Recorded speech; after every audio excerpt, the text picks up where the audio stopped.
This is the Wellness Club, where we dive into all things wellness, from nutrition to fitness to productivity and more. We are exploring the science to help you feel your best inside and out. I'm your host, Cass Camp, and I am so happy that you're here. Welcome to the club.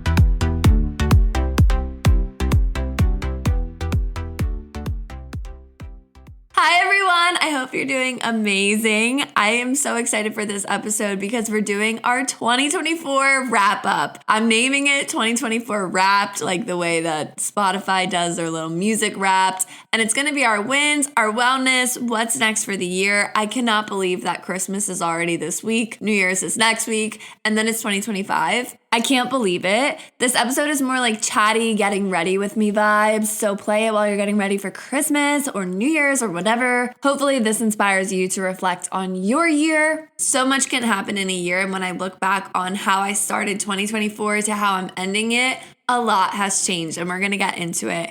If you didn't listen to last week's episode, you definitely need to, because that's where I talked about 2025 goal setting and planning for the new year. And I feel like these two episodes go hand in hand because you can't really set goals without reflecting first. Overall, 2024 has been such a whirlwind and did not go any way that I expected, but we're here to learn from it, and everything happens for a reason, in my opinion. So I want to talk about the wins, I want to talk about the losses, my wellness, and just my vision for 2025. I mean, you can only control so much. So you can set a vision, you can say that these things are going to happen, but as we all know, life throws so many twists and turns. So many things can happen even outside of your control. So just know when you're goal setting and when you're making a plan, yes, it's great, it's fun to set the plan, and there are certain things that you can do, but life also happens, and we'll get into that too. So let's first talk about the wins, because the wins are the fun place to start, and it's fun to reflect on all your wins from the year because so much can happen. I was thinking about this and there were things that I forgot even happened this year that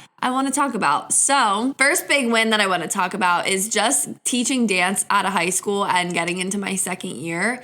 I never saw my life going this way where I would be a teacher out of high school. Like, that was not in my plan at all. And I've talked about this on the podcast before, but this has been such a blessing in disguise. It's not even really because like teaching is my passion. Like, as a kid, I always liked playing school and I always was like tutoring and good at school, and like that, it makes sense that I'm doing it.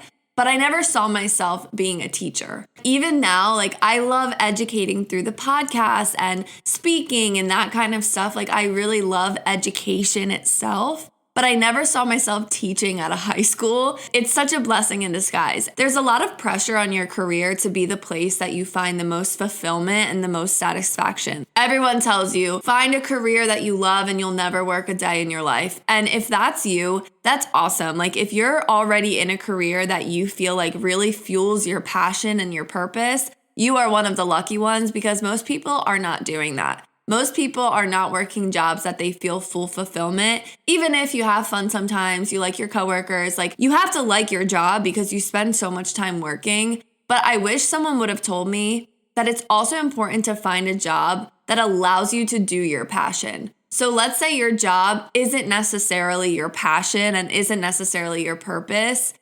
Find a job that allows you to fulfill your purpose outside of that job.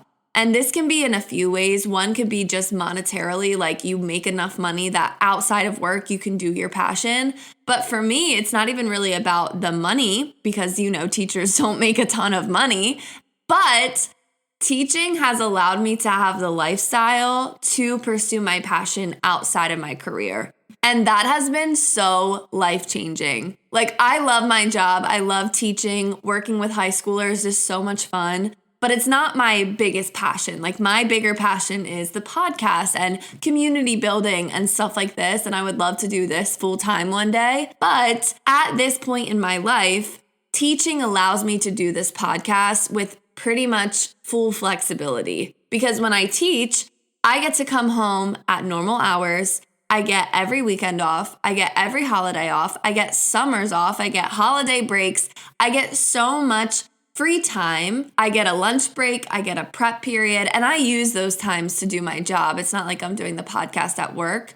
But what I'm saying is I get a lot of time throughout the day that I'm not really taking a lot of work home. When we have our shows and stuff, that's a little bit different because I am working at home on the choreography and like I'm doing a lot of stuff at home, but it doesn't exhaust me the way that other jobs have. I'm not feeling burnt out, and when I clock out, no one bothers me. I'm done. I don't have to do any extra work if I don't want to. There are plenty of times that I do because I really want to give it my all and give it my best effort, but it's not like this draining job. It comes pretty naturally to me. I can work independently at work on my own projects, my own creativity, and it gives me that flexibility to do the other stuff that I want to do. Like if there's anything else that I want to do outside of work, I feel like I can do it. And that is so huge. Yes, I would love to be paid more, of course, who wouldn't? But something else that's valuable that people don't really talk about when you're picking a career is your time. Your time is one of the most valuable things that you're never going to get back. And I love that teaching allows me to do all my passions in my free time. And if you're in this position where you're not living your full passion at your career, that's okay, but find a career that allows you to do your passion at some point in your day and at some point in your week. That's one of the biggest things I've learned this year because I have worked jobs before that I took everything home and I was still getting messages outside of work and I was really exhausted after work, even if my hours were pretty decent, working holidays, working weekends, working the times that everyone else was off in my life. And now I don't have that. Now I get to spend time with my family, with my friends really easily, and I get to do my passions outside of work. And I have a job that inspires me further rather than like draining me completely. And I think that that's so huge because there is so much pressure to find a job that is your purpose. That's really hard to do, but you can find a job that supports your purpose and allows you to do it in your free time. And that's what I really figured out this year. Finishing my first year teaching and starting my second year has been one of the bigger wins because it's actually something that I really surprisingly enjoy that I never thought that I would do. Ever. I never thought I'd be a teacher. And I say it all the time, but it's one of the best jobs in the world. And so many people complain about it. So many teachers complain about it, but we have one of the best schedules. We have one of the best jobs. And there's a ton of shit that we deal with for sure. But the hours and the schedule and just like the freedom that we have in how we teach, if you keep your eyes on that, it's really not that bad. But I had to work other jobs before this to really appreciate it for what it is. And I'm happy to say that I love my job. Okay, some other wins that I have from this year. I bought a car, which is really exciting. I forgot about this because the year just flies by and you don't even think that this all happened in the same year. But I bought a nice car. I bought a Jeep Grand Cherokee myself, 2022, pre-owned, love her.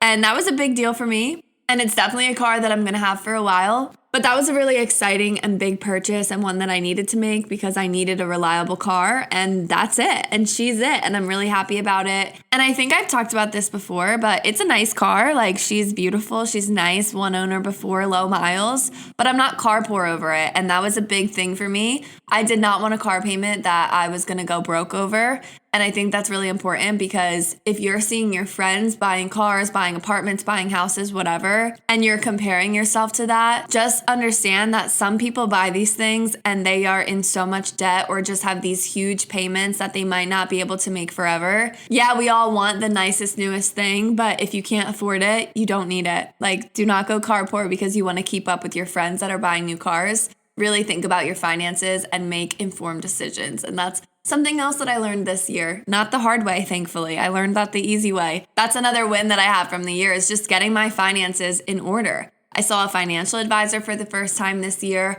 I started a retirement plan. I get money taken out every single month, leveled up adult things that are definitely intimidating. Like, I was a little bit nervous to do this, and if it wasn't for my mom, I wouldn't have gone.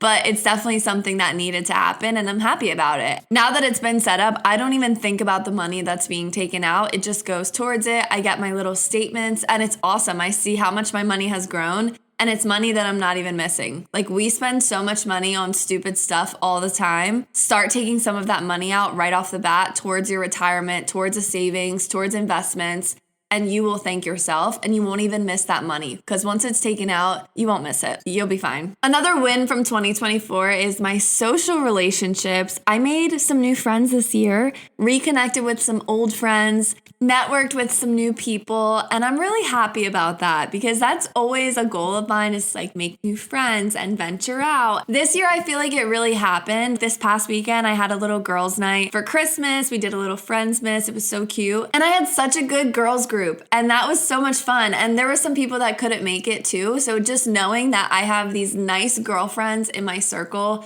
just makes me feel really loved and appreciated. And it's so fun knowing that we all have similar interests, but also different interests. Like, for example, we did a little Christmas party where everyone brought one gift and we did like a white elephant type of thing. But I told them to bring a gift that represents you. So for me, I made like a wellness productivity basket with a planner and pens and cute stuff, fanny pack, whatever. And each of my friends brought something completely different. Like one, she made a little art basket with acrylic paints and canvases, and that was so cute. One of my other friends did a pickleball paddle and pickleballs. That's the gift that I won, and I'm happy about that. That was really cute. And then some of them did like a little beauty, spa, self-care type of bag. And it was just cool to see that we all have these different interests, but also similar interests, like talking about wellness, trying to better ourselves, but then having these really unique hobbies that we could share with each other.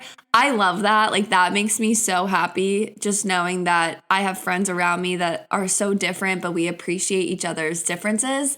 I don't know. That sounds cheesy, but it's true. And it makes me feel really happy. And I love connecting different people together. So that's definitely a win. I feel like I really have a group of people around me that are aligned with me in one way or another, whether it is through the hobbies or just the mindset. Like, every single one of my friends really wants to better themselves and really wants to like set goals and work towards them. And none of us are perfect, and we all accept that. But we all are working towards it. Like, we can talk about our goals together. We can talk about our wins, our losses, and really build each other up. I feel like it's very easy, especially for female friendships, to turn into like gossip and negativity all the time. And I'm really proud to say that my friends are not like that. Like, we mostly talk about just bettering ourselves and our own personal issues and struggles and how we can overcome it together, rather than tearing other people down. Like, it's a really nice group that I have. So I'm very happy about that. Making new friends is not always easy, especially if you're living in a small town or you've lived in the same area your whole life. When I moved away and I moved to Florida, I planned on staying in Florida, and I lost a lot of my hometown friends, mostly because of my own fault. It was just hard to keep up. I was struggling in college. Like, it was just its own whole thing. And so moving back, it's not always easy to reconnect with your old friends or make new friends because you've known these people, but you lost connection, and it's just this awkward kind of thing. But I will say that if you make the effort, it will come one way or another. You'll reconnect with people you never thought you'd connect with.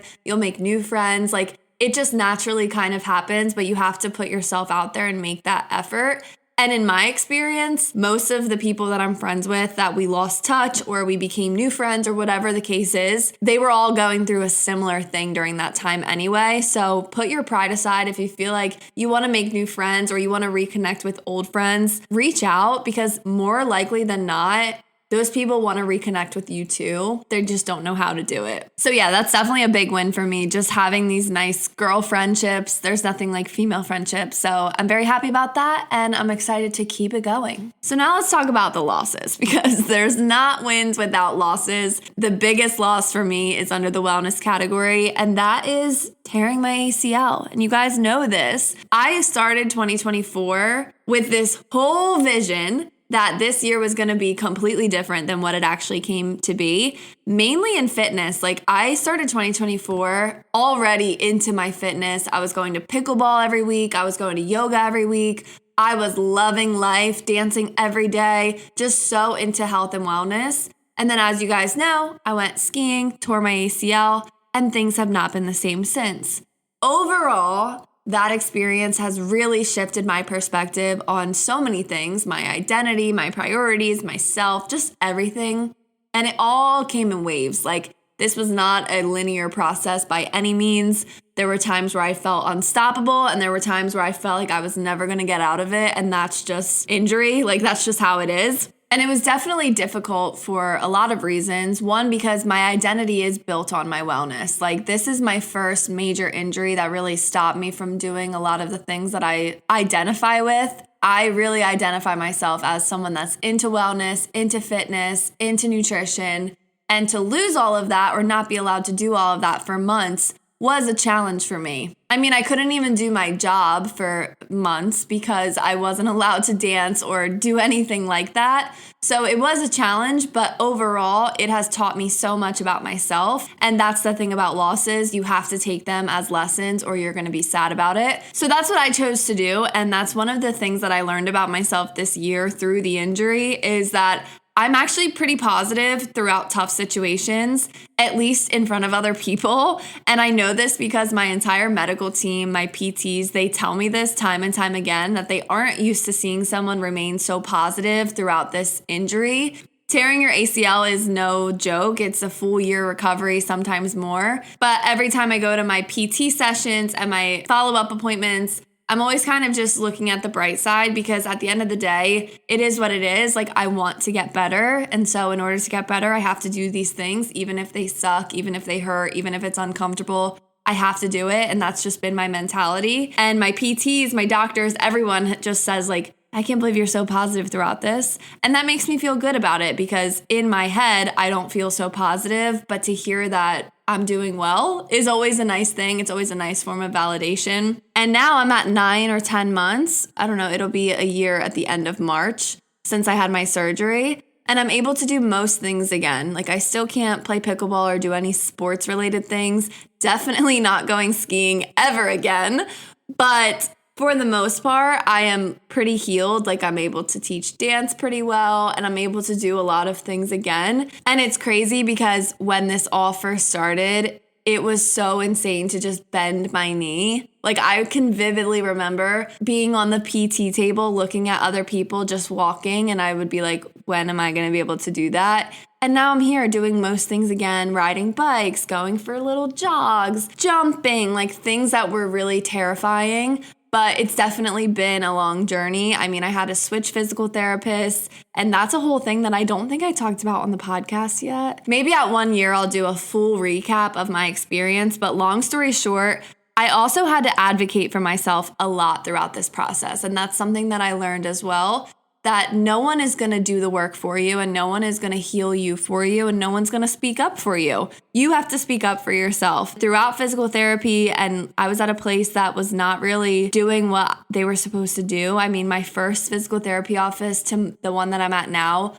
night and day difference. I just kept having this gut feeling that I needed to switch. And when I made the switch, my physical therapist now, who's like the really good one, he said that I was so behind from my other place. And it's crazy because I never missed what they said to do. I did my exercises, I did my stretches, I did everything they said. And that's another thing I learned about myself. If you tell me to do something, I'm going to do it. And I did all of those things and I was so behind, like months behind where I was supposed to be at when I switched. That taught me a lot because I knew in my gut that I needed to switch. I would have just stuck it out if I didn't speak up for myself and know, like, no, I need to do something different. And seeing that and going through that really taught me that no one knows you better than you. No one knows your situation better than you. No one's going to do it for you. You need to speak up for yourself. That goes for any area of your life. Whether it is in the medical field, which I know is a big thing, like advocating for yourself in the medical field is huge. No one knows what you're going through more than you, but also just in any dimension of your life, whether it's your job, your friendships, your family members, anything. No one knows you better than you. And that is something I'm still learning and still grasping. It's awesome to go to people for advice. It's awesome to ask other people for their opinions. And when you're seeing an expert or someone that is really high up in a certain area, it's awesome to ask them for their opinion. But you can take that opinion and still go with what you know deep down inside of you.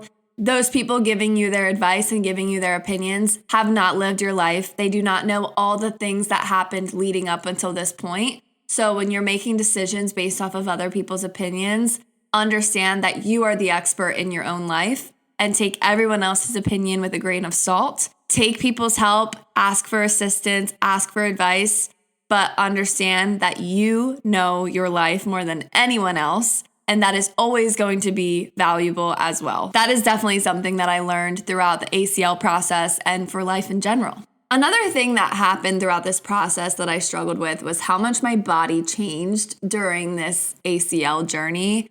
I've always been very active since I was a kid, dancing, doing sports, whatever. And this was the first time in my life that I took like a full-on break because I obviously had to, where I wasn't doing really anything for at least a few months.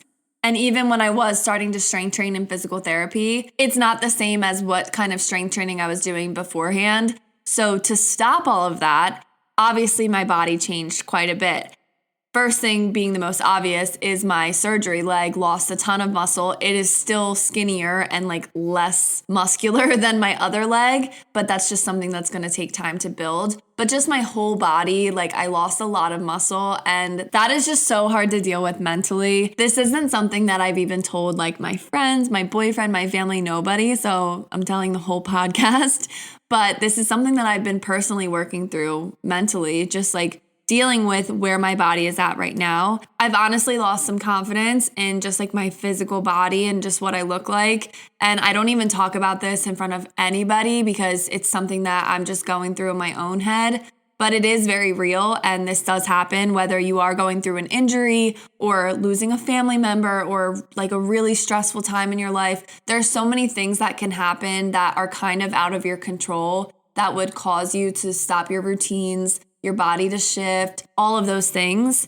And I'm going to be very real, like it sucks when that happens. It sucks looking at pictures and comparing yourself to past versions of you. I just have to remind myself all the time that my priority right now cannot be getting my body back to a past version of me that just doesn't exist right now. My priority needs to be strengthening properly so that my ACL can withstand all the things that I'll be able to do in the future.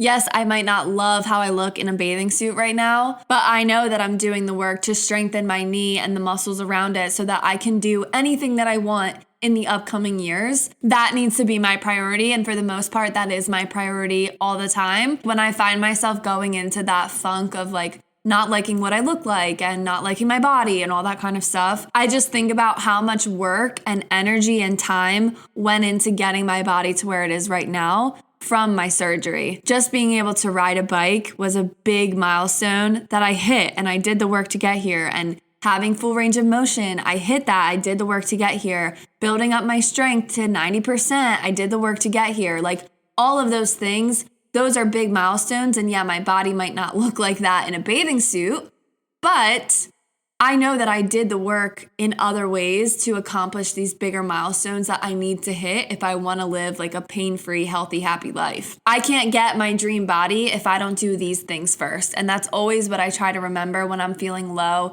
self-esteem. It's very normal to feel low self-esteem sometimes, but you got to pull yourself out of it and talk yourself through it. And that's something that I've been doing a lot this year. And the same goes for you. If your body has shifted because of grief or anything like that, you cannot get to your dream body if you don't do the work that you need to do to heal from whatever just happened. So if it is grief, you got to heal from that grief before you're able to get your dream body. Life has a crazy way of throwing these twists and turns that you did not expect into the mix. And you can set every goal in the world and you can do all these systems and all this planning, but you can't control that some things are just going to happen and life's just going to happen and throw you a curveball. And sometimes that means shifting your goals and shifting your priorities to work around that curveball, right? Like you can set goals for 2025, but there's going to be curveballs that come into the mix, and those curveballs might disrupt all the plans that you're making right now. And you need to know how to navigate and work towards that. And that might shift your routines, your goals, everything to a completely different thing. That's what happened for me. And it's going to keep happening. That's just how life is. And the sooner that you can anticipate that, the better outcomes that you're going to have. Overall, 2024 was a great year of wins, losses, friendship, memories, experiences, amazing, amazing things, a lot of lessons along the way. And that's exactly how 2025 is going to be as well. I'm wishing you a lot of wins. I hope all your losses turn into lessons. That's really all we can do is grow from the things that might hurt us, might pain us, might make us uncomfortable. That's all we can do is learn from them. And that's how 2025 is going to be. I'm sending you all the confidence, all the great energy, everything that you need to have a successful, happy, healthy new year. Have a great holiday break. I don't think that there will be an episode next week. I'm going to Florida this week and I want to enjoy my time and spend time with family, friends. And so maybe if I'm feeling inspired, I will do one. But as of right now, I'm not planning on doing one. So just enjoy your break from me and I will talk to you in the new year. Last episode of the year. Enjoy your time. Enjoy your break. Eat lots of cookies and I'll talk to you next time. Bye.